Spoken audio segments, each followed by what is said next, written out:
Bos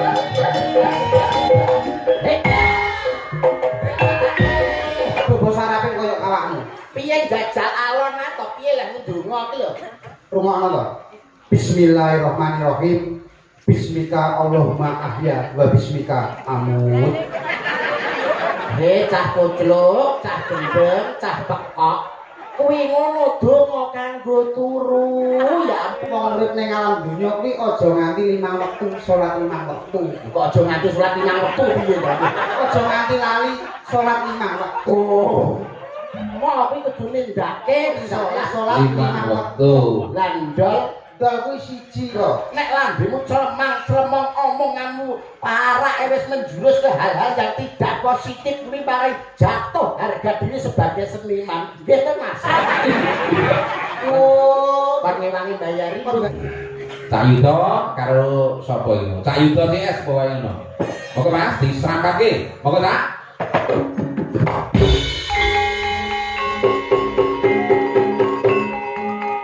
Yo yo yo yo.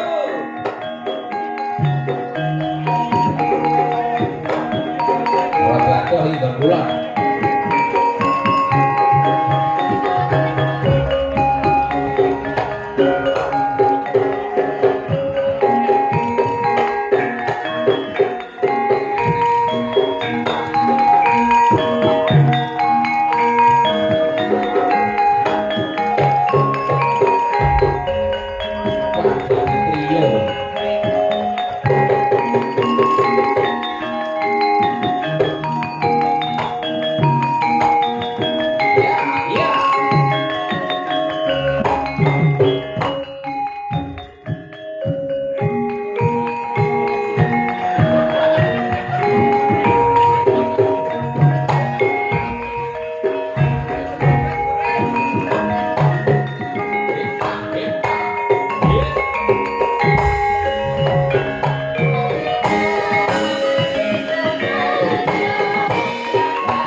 Pak nesu ta weki kudune seneng kudune bangga.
Kok iso malah nesu ya. Wong supiye? Ora nesu piye ta wong kanca-kanca ki seneng nabuhi kowe kok malah kowe nesu.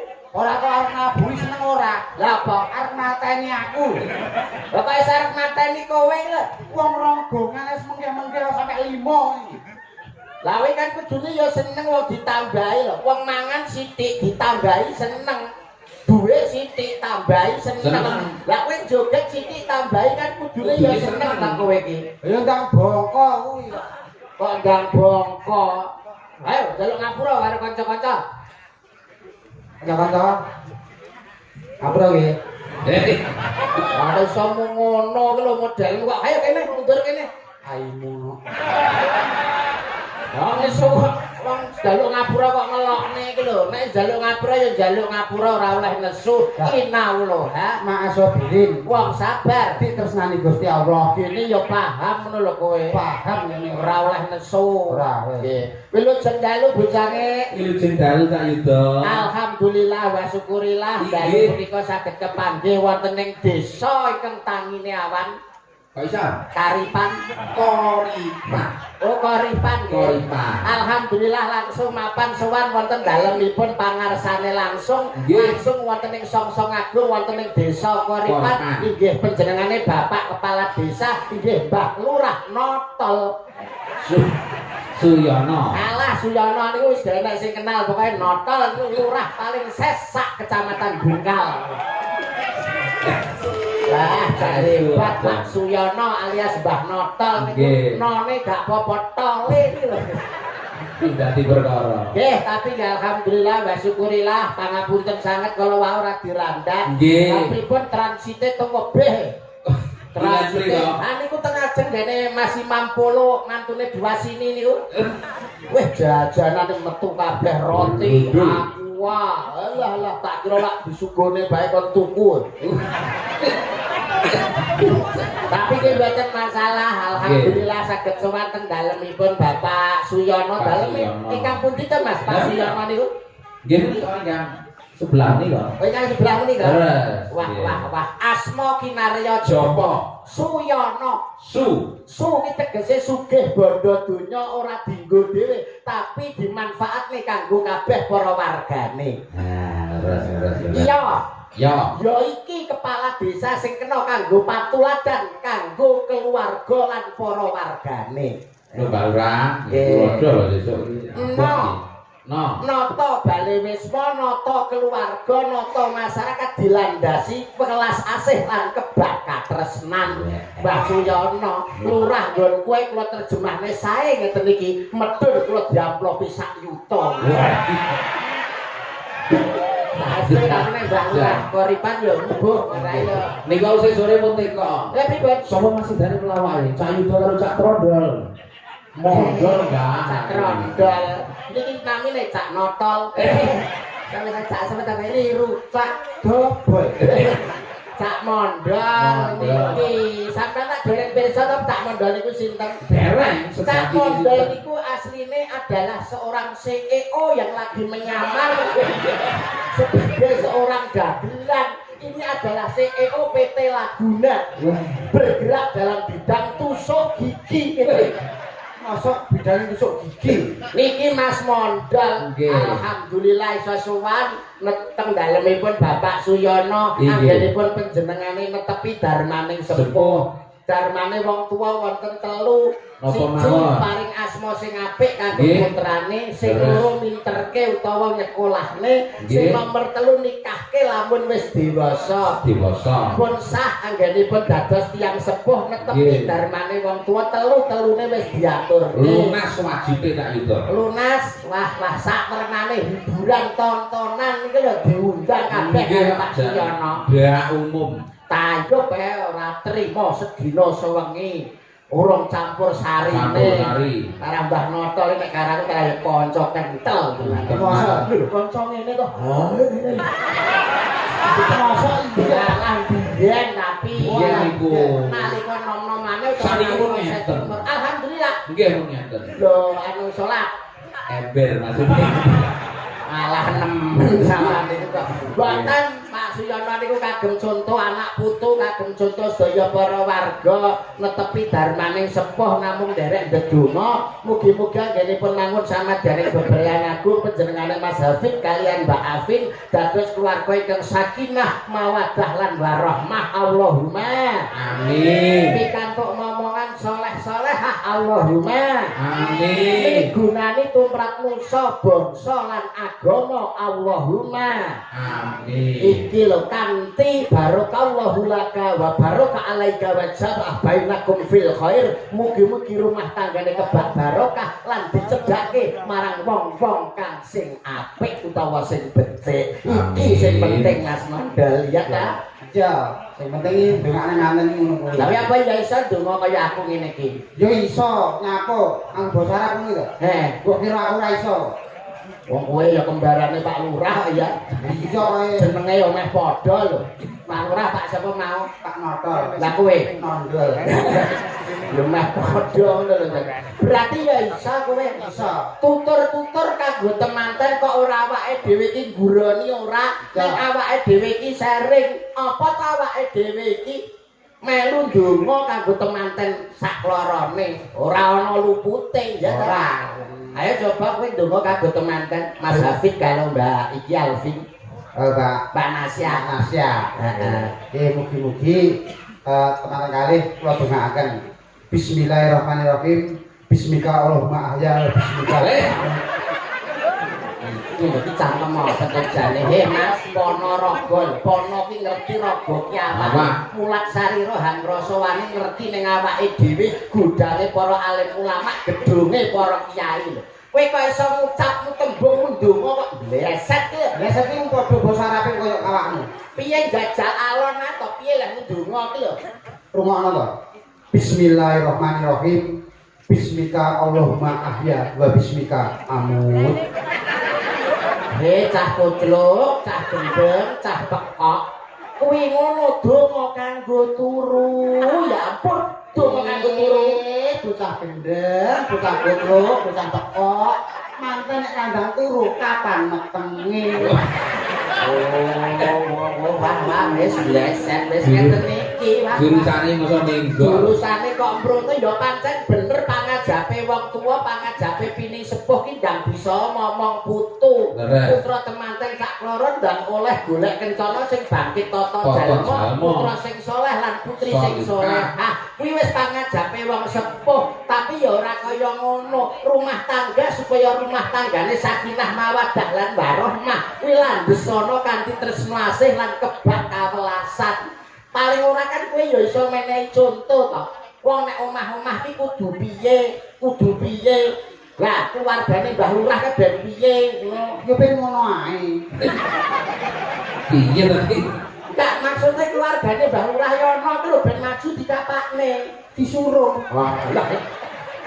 Wah, bisa niku. Ya ben maju kok. Tegese kan kowe ya duwe pituwah-pituwah utawa pitutur lho. Mas ya dikaya ngapa ala tanpa rupa kan panjenengan boten pirsa to. Mas Mondol menika sejatine sinten? Sinten Pak itu? Asma kinarya Joko. Nek kula Yuda, yu menika Rahayuda, menika Widodo, mugi paring karahayon lan kawidadan keselamatan keluargane Bapak Suyono. Suyono. Lah menika Mondol. Pripun? Sampeyan jenenge kuwi. Mondol. Ada artinya. Ada artinya. Mo. Mo kuwi 5. Ndol. Ndol kuwi 1. Oh balak ndol siji ya.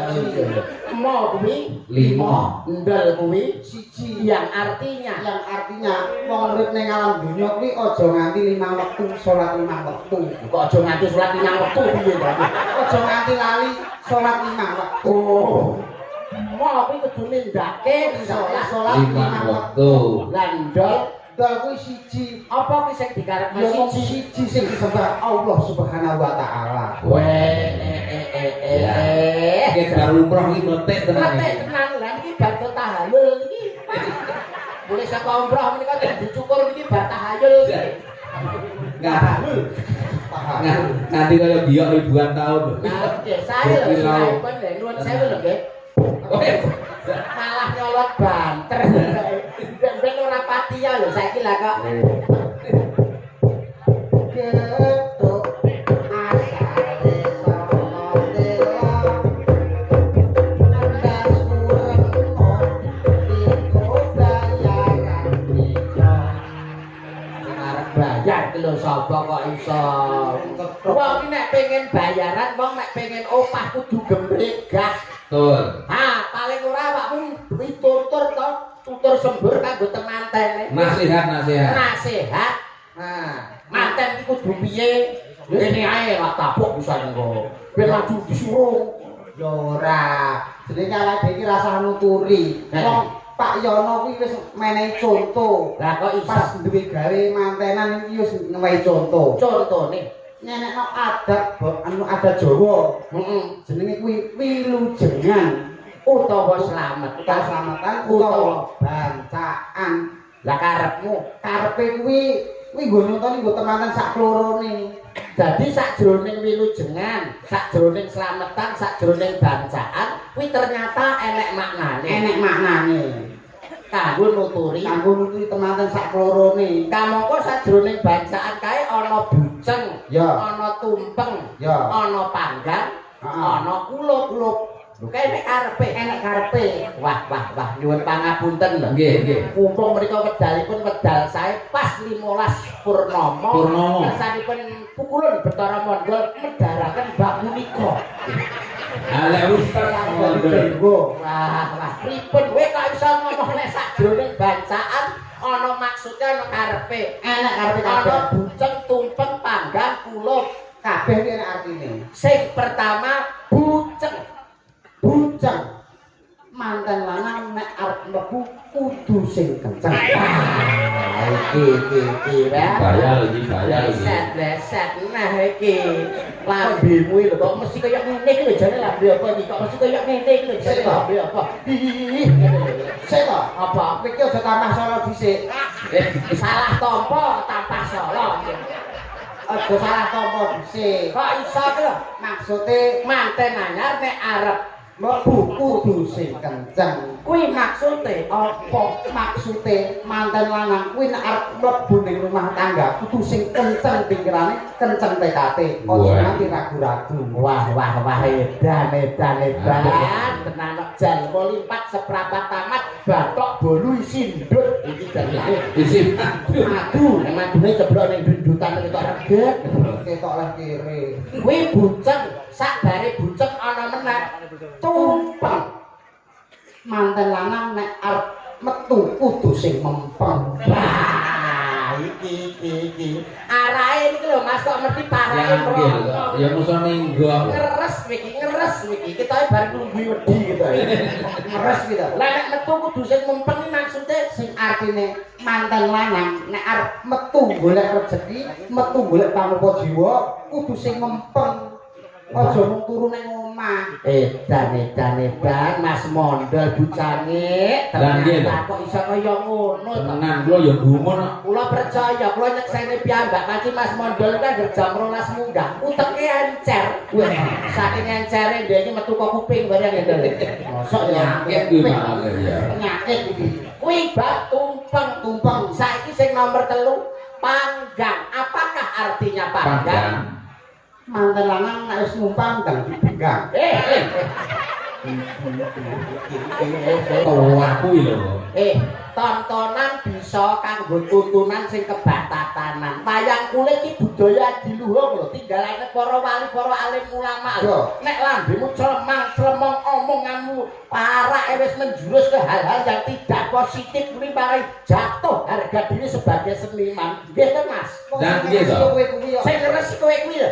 Ya kowe kuwi wong ngomong. Lah kok iso panggang iki apa? Nek mantel lanang nek wis numpang dan dibenggang. Lah kuwi apa? Perang ngres ngono kuwi. Maksudnya Mas, Apa? maksudnya manten kini wis bar dadi manten. Aja arep numpang ning wong tuwa dan duwe anggit, duwe pikiran benggang pengen omah-omah dhewe. Yang artinya mandiri. Iya Mas.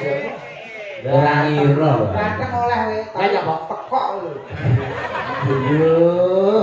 Ternyata wis ngeten lho. Lah si O ya. Dadi panggang ki nek numpang dadi benggang bisa omah-omah dhewe, bisa mandiri. Malah ki mang Pak Yono wis WA karo aku piye. Ora ujar, ora kaul, ora sah ngenteni sesuk, ngenteni esuk mben bar duwe gawe gletak, omah ngarep arep dipasrahne karo mantene. Alhamdulillah. Manten sedina entuk omah ngarep.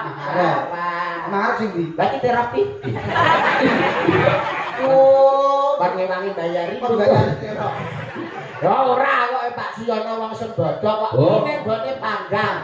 Terus sing terakhir kulup. Manten lanang nek wis kakundang dicelup. Ngono nek to, ngono nek to. Mronone to barakmu. Nek kaku kok iso ndang dicelup iki lho. Ih, lambene lho kok mesti kebak iso cangkemmu. Kok bisa? Lah omonganmu kok mesti ngono nek kaku ndang dicelup iki maksude apa? Maksude wong lanang iso enek sing latene kaku. Panas atine. Betul. Dadi wong wedok kudu iso dadi banyu, dadi celup ning banyu ben ra panas atine, ben ora sida gegeran. Nek sing lanang kaku, sing wedok ndang kudu siap le banyu supaya ndang siram dicelup. Lah, nek gak ndang disiapno banyu, biasane manten lanang kuwi nyelup ning daerah liya ngono. Ha. Iki malah malah ning bundanten. Wis tutup. Wong kok iso ya ora ngono. Pipi tutur ra ketang saklinah kanggo temanten. Kamangka nek temanten kuwi nolak cara lelakon ketoprak sing wis kepungkur ana critane Panji Asmara Bangun, Dewi Sekartaji. Manten wedok ki bawate Dewi Sekartaji. Dewi kuwi kembang, Dewi kuwi wedok, Sekar kuwi kembang, Taji kuwi entuk. Dadi manten wedok kuwi wong wedok sing wayahe dientuk. Sing lanang Panji Asmara Bangun, Panji kuwi pusaka, Asmara kuwi seneng, Bangun kuwi tangi. Dadi manten lanang duwe pusaka Sing siap nggo ngentuk. Senengane tangi. Lah nek wis tangi dienggo apa? Nggo ngentuk. Ngentuk sapa? Ngentuk manten. Manten itu. Lah, berarti kan wis awake dhewe nglesakna anake pitutur, awake dhewe tetembangan diaturke kanggo para sing kepareng pinarak lenggah, mumpung disiapne lho Widowati sing sakmono asih. Iya. Ses kabeh iki. Tur iki pilihane Pak Suyono kabeh. Pokok sing gak iso nayup. Minggat. Oh, sing gak iso nayup. Odor pokoke, odor. Ambek odol. Nah, kowe